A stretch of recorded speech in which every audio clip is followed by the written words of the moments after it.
Today on Community Cooking, we have Vandana Chef back in our kitchen. Today we're making another great vegetarian-inspired meal with a quinoa salad and a black bean soup. We're cooking with some of the best chefs from right here in our own community, so grab a seat and get comfortable. We have another great meal for you. This is your Community Cooking.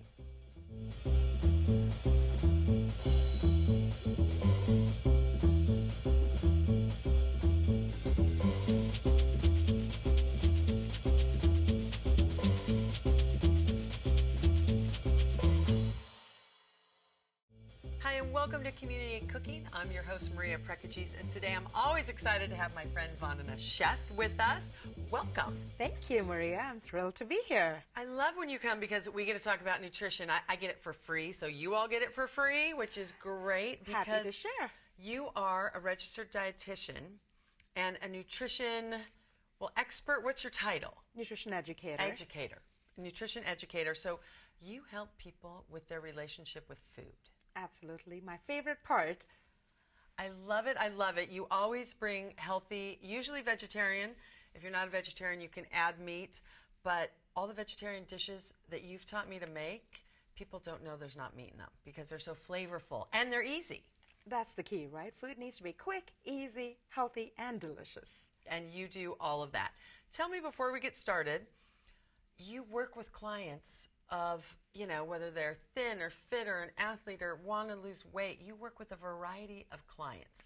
I do. And the range of clients, the reason they come to see me is for anything from either they want to get stronger and perform better at a sport, or it could be they have diabetes, or they have pre-diabetes and they're trying to avoid getting diabetes, or they might have a heart condition, or they may have cancer or cancer risk. They're trying to protect themselves. Or it may just be a family that's trying to eat healthy and want to make sure they're on the right track.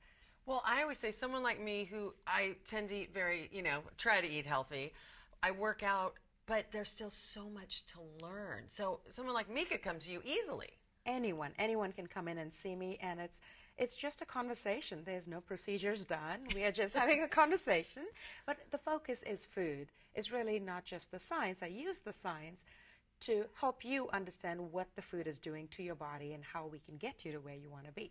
Well, and each person is so different. Our genetic makeup is so different that you have to do the research with your clients. It is. The first appointment is really about 60 to 90 minutes, and that's an in-depth session because I'm trying to understand what's your lifestyle like. What do you like to eat? What do you like to pick up? Or what are the times you're having those cravings? Or maybe you don't like to cook, then where are you stopping to pick up your meals? So put all those pieces together, look at family history, look at any recent lab work you've done, and bring it all together. I love it. And today we're going to start with a black bean soup, which I love. But let's start with, just tell me all the ingredients that go in the soup. Super simple, not a lot. Really easy. So I just have 2 cans of beans that are drained.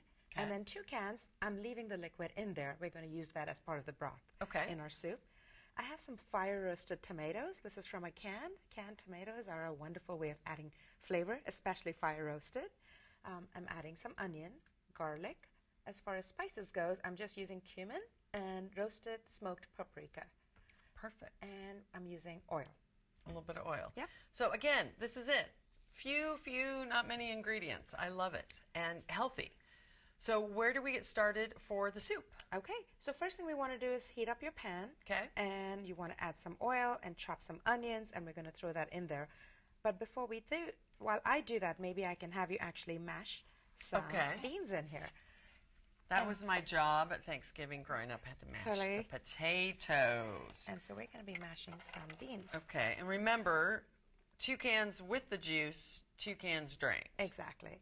And the reason I do this, the mash is going to add texture and a little thickener to our soup, so it's not too brothy.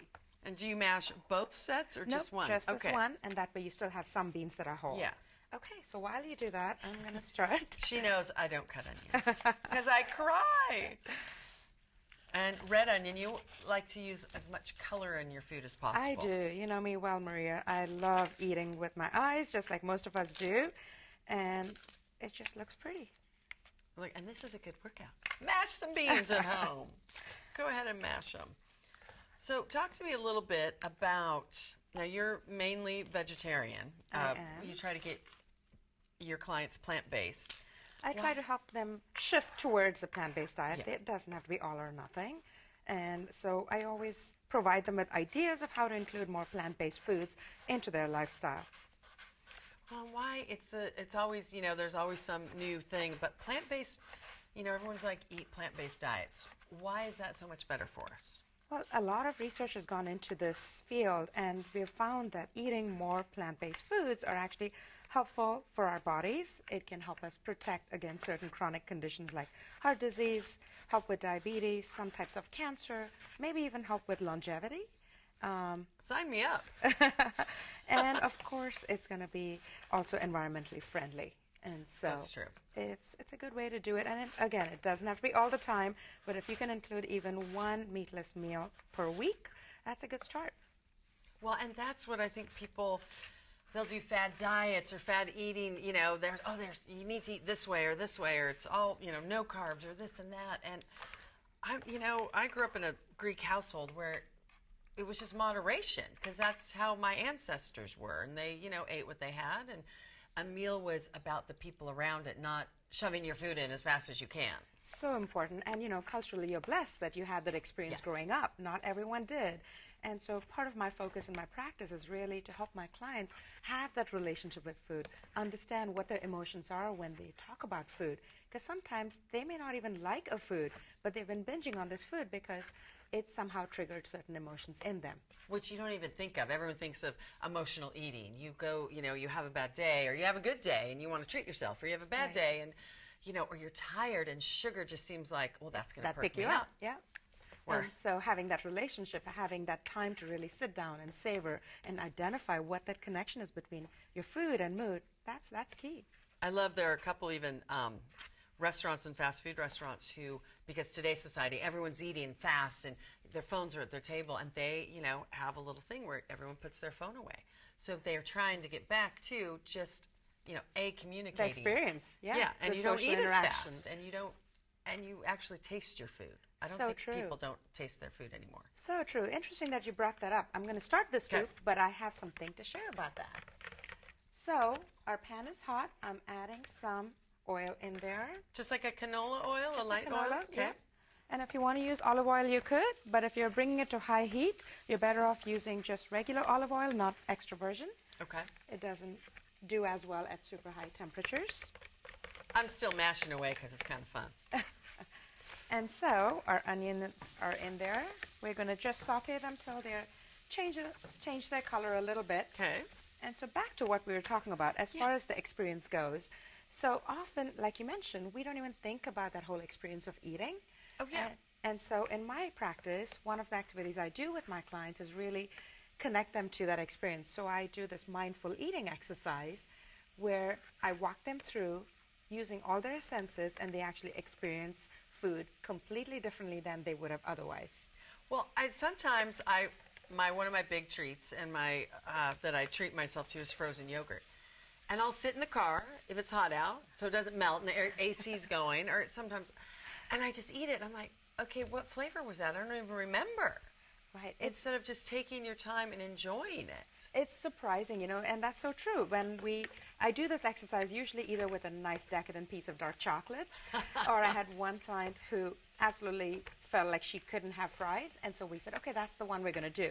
Yeah. And so when she brought her fries in, we did this activity, and she was shocked. She had just maybe 4, and she was fine. She said, I've never slowed down and really enjoyed the fry the way it's supposed to be, and I don't need that whole container of fries. Yeah. No, and I try to do a trick that, you know, so many times you'll put food in your mouth, and before it's actually chewed and swallowed, you have more in your mouth. So my mom used to say, put your fork down in between each bite. Or, you know, if you have a conversation, that helps with not only how fast you eat, but then you actually can enjoy it more the slower you go. So true. It's all about the social interactions. I picture me, you know, with French fries, because I love those too, with like a blindfold, going, okay, Vandana, what are we doing next? It's actually fun. It's surprising how much fun it is. Yeah. And I give them I record that session. Yeah. And so then they get to practice that at home with their food choice and try it out a few times, and then it just helps them connect those emotions to food. Well, and I think, you know, baby steps are great. Like you said, do a meatless Monday. A lot of people do meatless Monday. A couple restaurants in the area I live have discounts for Mondays if you order vegetarian. Nice. And I just started doing that because I was like, well, it's cheaper, sure, why not? And it was great. And it got me, you're the only person I'll, you know, eat a lot of tofu with because you make it taste good. Thank you.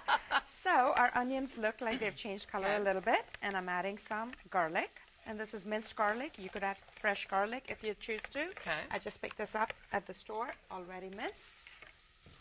Give it a little swirl. Can start smelling. And again, so few ingredients, such big flavor. Right, and most of this stuff can be on hand. Like the canned beans you can have in your pantry, canned tomatoes you can have in your pantry, spices. So it's fairly easy. Well, and tomatoes are one of the only vegetables that are almost better for you canned than fresh. Why is that? Explain that to me again. It's really fascinating. So lycopene is an ingredient, an antioxidant that's in tomatoes. And we found that the actual canned process, the extra heating and the extra pressure going into the can, enhances the lycopene. It's more easily absorbable by our body. Isn't that about the only vegetable that does that, though? It pretty much is. Because you want fresh from, of course, our own Torrance Farmers Market that we love. But yeah, I was always like, oh, that's, you know, it's interesting. So I actually use, I'll do pasta sauces, and I'll do zucchini, zoodles, little noodles, and I'll use fresh tomatoes, but then I do a little bit of canned tomatoes because I know they're good for you as well. They are. And what was fascinating is this summer, I was so lucky I got invited to go up to see tomato farms, taste fresh tomato farms in Central California, and actually follow the tomatoes picked from the farm all the way to the cannery, where I saw the whole process of them going into a can. Oh, that's kind of fun. And it was really cool to taste the tomatoes fresh off the vine and see how quickly they get into a can. Within 10 hours, all the tomatoes that were picked were already labeled, packaged, and ready to go to a store. That's, oh, how fun. It was awesome. That was a great experience. So you did the onions, got them a little translucent, garlic, and then the fire roasted tomatoes, which are key because they add more flavor. They do. And next, we're just going to add our beans. I've mashed these, but good, let me tell you. They look it. I'm just sitting here mashing. For me, cooking and chopping and prepping is therapeutic. I'm like, nope, don't need help in the kitchen. I just like to, and you know, and it doesn't take that long. It really doesn't.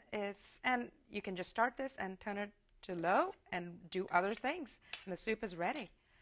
So I love it. My mashed beans. See, I did something. Beans. And so I contributed today. I love it. You can either add broth to this, or you can add water. I'm just choosing to add water. Okay, because black beans they're not heavy, but the mashed ones. Exactly, they add a nice texture to it. Oh, yum. And then we're going to add our spices and let this soup simmer. Smoked paprika. Smoked paprika and cumin. So cumin I put when I do taco night. I will put it in my black beans. And people are like, why do these taste so good? So when I saw that you were putting that in the soup, I'm like, oh, perfect. There's something about those two together that I love. They just go well together. Yeah, they really do. Okay. That is one big pot of soup. I love it. And remember, soup can be year-round. Everyone thinks, oh, winter, and not that we really have winters here in Southern California, but, you know, it does get a little colder, and that's great. But I tell you, I have it in the summer, and sometimes you're like, I haven't had it for so long. It's fun and fresh and just something different to eat. Agreed. Soup can be all year long, and over the summer you could maybe do a cold soup. Yeah. Right? Well, and soup fills you up, whether it's broth-based or this is just black beans and water. It fills you up for a lot of good nutrients if you make it properly, like Vandana does, and, you know, not a lot of calories.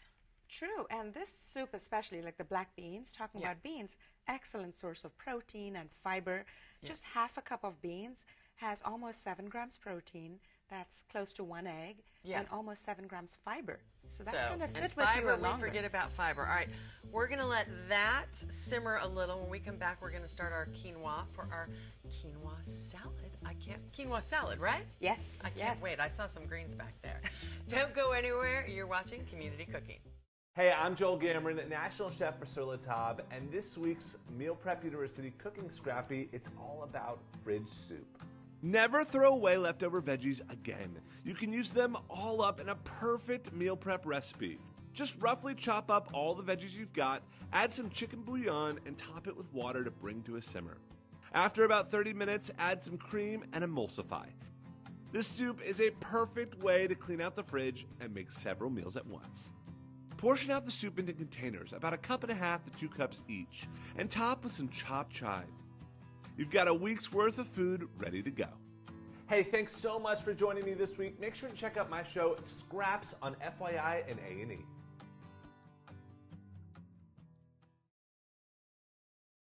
Welcome back to Community Cooking. If you're just joining us, I'm with one of my favorites, Vandana Chef. I'm not supposed to have them, but I do.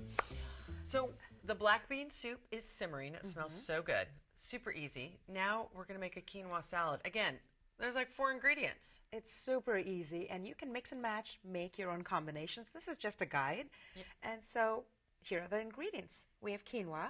Now I've brought quinoa here to just show your viewers that there are different colors of quinoa. And so it doesn't matter which kind you use. Nutritionally, they're all the same. Okay. But flavor-wise, the darker the color, the more intense the flavor. I have to say, because I got quinoa once, and I was like, this tastes a little different. It was more almost earthy. Yep. So when you get closer to the red quinoa, that's where you're going to have more of that. And also with quinoa, you want to make sure you rinse it thoroughly before you start cooking it. See, I never rinse it. So you do want to rinse it. The reason being there's this chemical on the quinoa. It's a natural chemical called saponins. And a long time ago, when they used quinoa, the water that was used, that was soapy, was from the quinoa washing. Oh, and so it's not going to hurt us, but it might add a flavor to that quinoa. Okay, I love it. So we have the quinoa. We have the quinoa. We have some chopped walnuts. You could use any nuts you'd like. I like walnuts just because they're more heart healthy. They have more of the omega-3 fats. I've also made this recipe with pistachios. And of course, if you're allergic to nuts, skip the nuts and add maybe some seeds. You could add sunflower seeds or pumpkin seeds. Be good.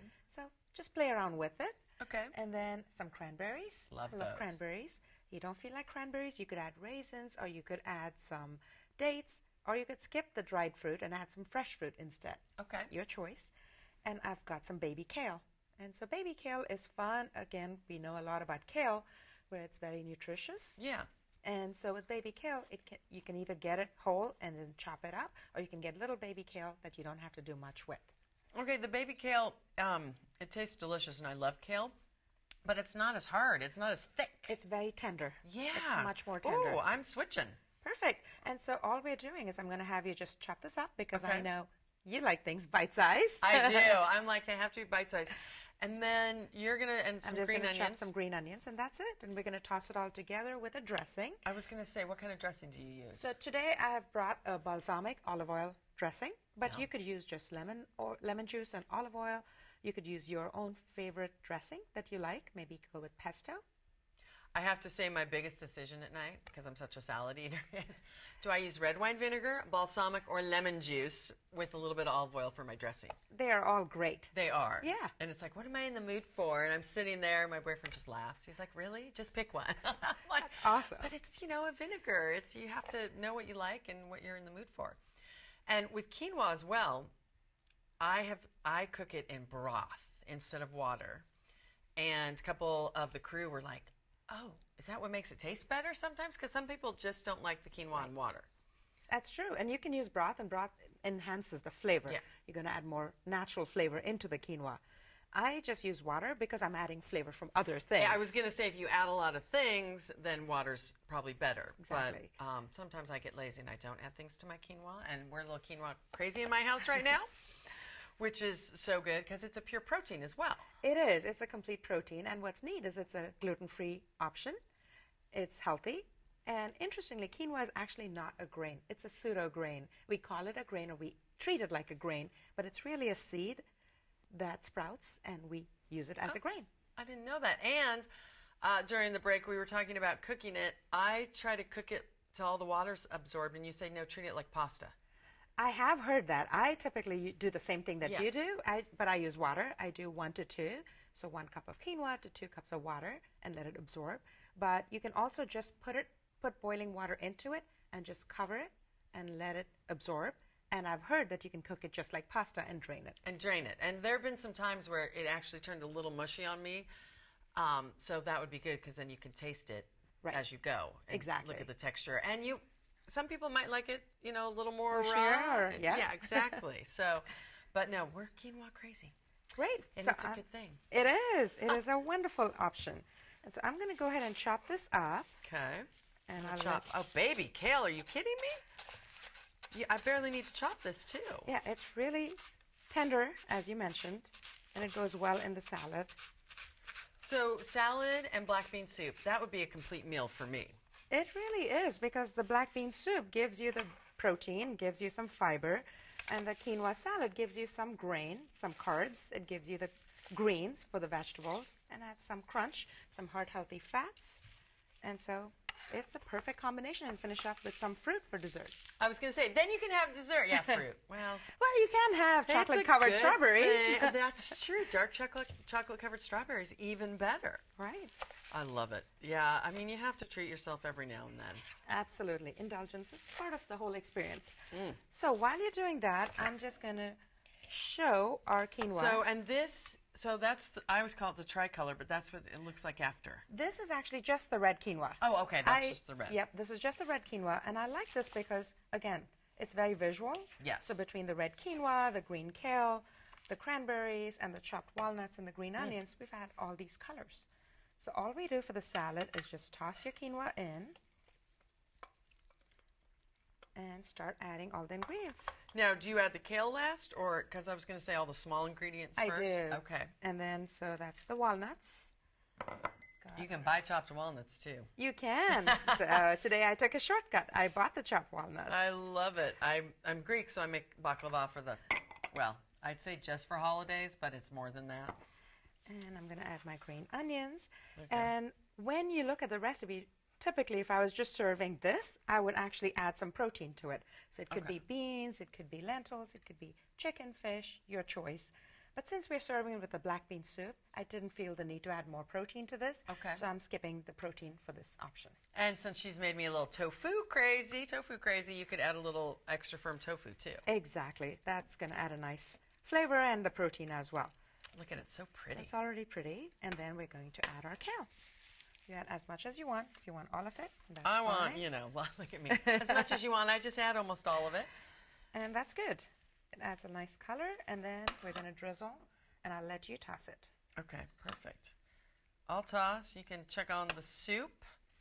Look at, I'm just adding it all. I'm a vegetable girl. I love it. And my not so newfound everything is tongs for everything. I serve my salads now with tongs instead of people don't have both hands handy when they have a plate in their hand and it's a buffet. Tongs are my newfound friends. But, and there are some beautiful. like this that are good for non-scratch pans. And the barbecue, the other ones, they're, you know, don't have the plastic around them. So I always ask you this, what's one of your favorite parts of your job? And it's not, oh, to see this person lose all this weight. I know that's not what it's about for you. For me, my favorite part is actually, again, helping my clients really enjoy food and feel like there's no food that's banned from their life. When they walk away from my office with joy, saying, oh my gosh, I didn't know I could control my diabetes and still be able to have that cake for dessert or that cookie or whatever that thing is for them. But really building that healthy relationship with food, that's my biggest joy. I mean, you are about the relationship with food. Is there one, I wouldn't even think that there was one tip you could give everyone. Like I always say, moderation. Just don't stress so much and just moderation. But what's one tip that you give to, say, a majority of your clients? I know they're all different. They are different, and moderation is a good one. But usually, if I could give them one tip, it would be to just slow down and savor their food.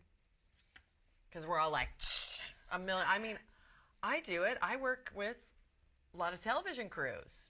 No offense to all you fabulous men out there, but when we sit, it's not just that they're men, but we don't have a lot of time in between takes and cuts, and so we just eat our food so rapidly.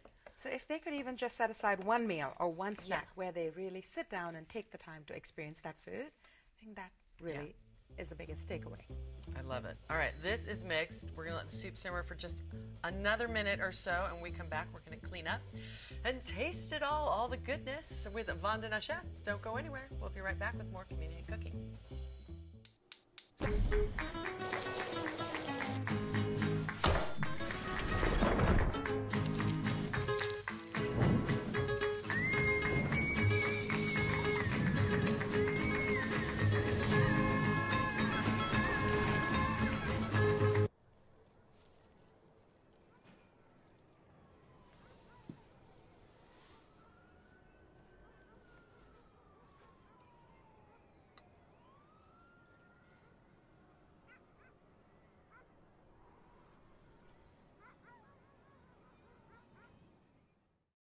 Welcome back to Community Cooking. Okay, it's killing me because it smells so good. So I'm going to try the black bean soup first because it's nice and hot. And we put a little cilantro on top. We did. Okay, I love cumin and black beans, but the other spices you put in, and mashing the 2 cans of black beans, because I have to brag, because I did it, it almost makes it a cream tasting, not tasting, but feeling broth. It does. It adds a cream really soup. good consistency to the soup. It's an easy way of adding thickness to your soup. Yeah, I was like, help me with my big words. That is yummy. All right, moving on to the quinoa. Awesome. Quinoa and kale, and I'm all about the baby kale.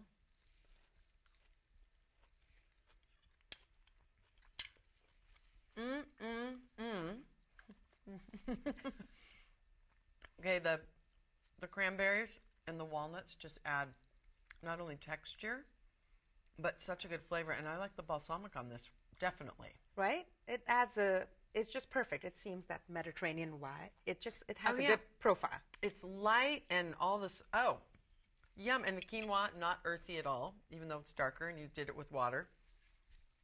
It's a perfect meal. I'm so glad you enjoyed it. I got some quinoa everywhere, but it's still the perfect meal. We love having you here. Thank you so much for coming in. Thank you. My pleasure. I love it. Try these recipes.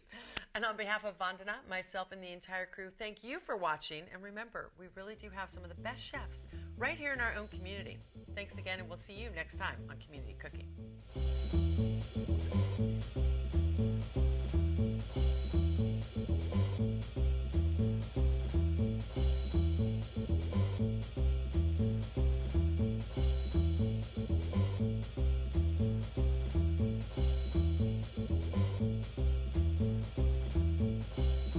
If you'd like a copy of the recipes seen on this show, send us a self-addressed stamped envelope to the Office of Cable and Community Relations. That's 3350 Civic Center Drive, Suite 200, in Torrance, California, 90503. Be sure to note the show number displayed on the screen. And don't forget, you can find all the fresh ingredients used on today's show at the Farmers Market. Visit the one here in Torrance at Wilson Park. That's located at 2200 Crenshaw Boulevard. They're open every Tuesday and Saturday from 8 a.m. until 1 p.m., rain or shine. And if you'd like to be a guest on our show, email us at communitycooking@torranceca.gov and check us out online at youtube.com/TorranceCityCable and like us on Facebook at Community Cooking TV.